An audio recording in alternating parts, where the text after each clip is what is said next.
Hey guys, welcome back to another episode of News Dump! Woo! Have a happy Saturday. Let's get started. Yeah, so leaks of major movies and TV shows are pretty much no surprise these days, when hundreds of people behind the scenes have access to high-quality digital copies of content well before it's released. Yeah. All it takes is one nefarious assistant editor or reviewer or hacker or whatever, and all the work that went into keeping something under wraps is undone. Yeah, it's not like you can just, in the old days, take film reels and like sneak out, and then someone would have a projector at their house. Like, hey, I'll put it on, let's watch it. Anyways, the latest project to fall victim to a leak is CBS's Supergirl series, which only dropped its first actual trailer about 2 weeks ago. It doesn't premiere until November, over 5 months from now, but the first episode is already floating around on torrent sites in full HD with no watermarks. Yeah, so the first trailer for Supergirl was a pretty divisive topic, to say the least, when it dropped, with some calling it a victory for female representation in the superhero genre, and others, like us, saying that it's basically just a bunch of female movie and TV tropes disguised as a superhero show, and pretty much just a real-life version of SNL's Black Widow parody. Yes, exactly right. The response to the leaked pilot has actually been surprisingly positive, at least compared to that trailer. IO9.com watched it and wrote a review where they said that yes, it does have a lot of the same problems as the trailer, but that there's a lot more to it. And the fact that it's created by one of the dudes behind Arrow and The Flash means it'll probably get better once it's had enough time for the plot to develop. Yeah, people seem to agree that those shows both started off kind of weak and then like figured out what they were doing halfway through the season. So that could happen here. What's interesting though is that some people are theorizing that CBS and or Warner Brothers intentionally leaked the episode after the buzz around the first trailer was so negative, as a way to show people, hey, please just give the show a chance. It's not as bad as we made it look. Have it for free. Just take it. Plus, it has a better chance of spreading when you're like, ooh, I'm watching this before it's out. Yeah. So how do we make this go viral? Yeah. Given the high quality of the video and the fact that there's no watermarks at all, and the premiere is so far away, it's definitely possible that this was the case.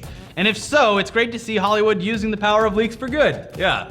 Which I'm sure isn't like every time there's a trailer leak, I gotta be like, that's always, except for that Batman one, which is just like, Anyway, moving on to some upcoming TV that we haven't seen anything of yet, but are very confident will be fantastic. David Duchovny finally got a chance to read the first script of the upcoming X-Files revival, and it made him cry. Aww.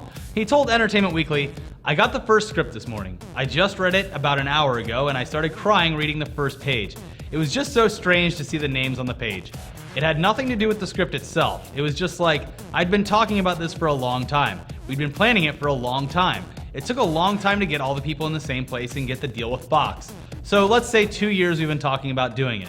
Now it's the fun part. Now we actually get to do it. That was nice and strangely emotional for me. And I'll have to figure out how to use that in the performance.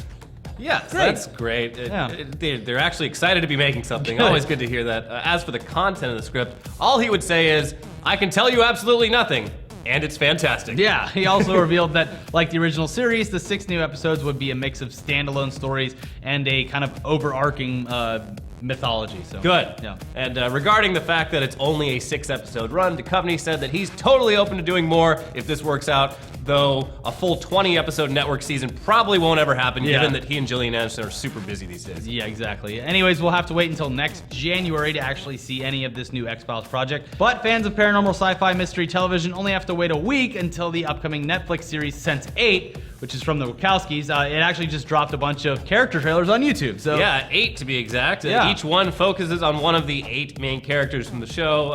So the basic premise of Sense8 is that there's 8 strangers in various parts of the world who share some sort of weird mental link, and they're all being hunted by an evil organization that wants to do bad things to them. Yeah, so based on these new trailers, those 8 people include Sun, a Korean kickboxer / criminal, Riley, an English DJ with a drug problem, Wolfgang, a German safe-cracking criminal, Lito, a closeted gay Mexican telenovela star, Kala, a woman in India dreading her arranged marriage, Capheus, a bus driver in Nairobi, Nomi, a transgender blogger in San Francisco, and Will, a Chicago cop.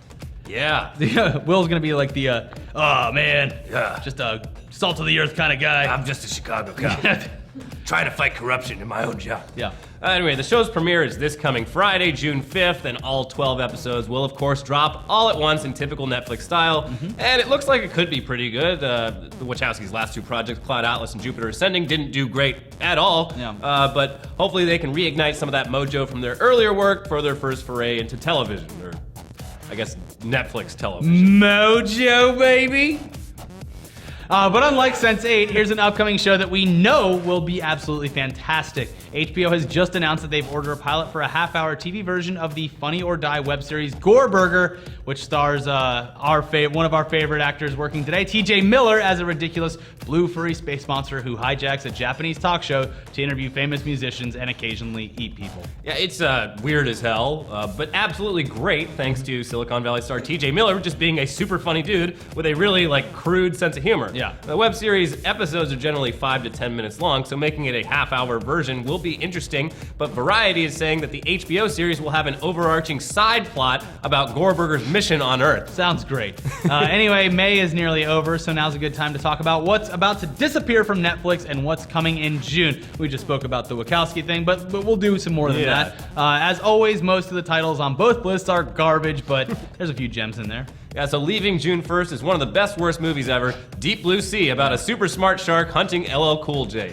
Another bad good movie leaving that day is Last Action Hero, where Arnold Schwarzenegger plays a ridiculous parody of his usual action roles. Yeah, I saw that movie in theaters when I was a kid. Great movie. It's a fantastic movie. In terms of good movies leaving Netflix, there's Rain Man, The Silence of the Lambs, Snatch, The Triplets of Belleville, and Waking Life. Leaving later in the month are great movies like Amadeus, Beautiful, from the guy who did Birdman, Iñárritu, great movie, very sad, Donnie Brasco, and Taxi Driver. So pop some caffeine pills and watch all of those before they vanish in like a day and a half. Yep. So coming to Netflix in June is one we already talked about, Sense8 on the 5th, Nightcrawler on the 10th, which is just one of the most deeply unsettling movies of last year. I can't wait. But Jake Gyllenhaal killed it in that role.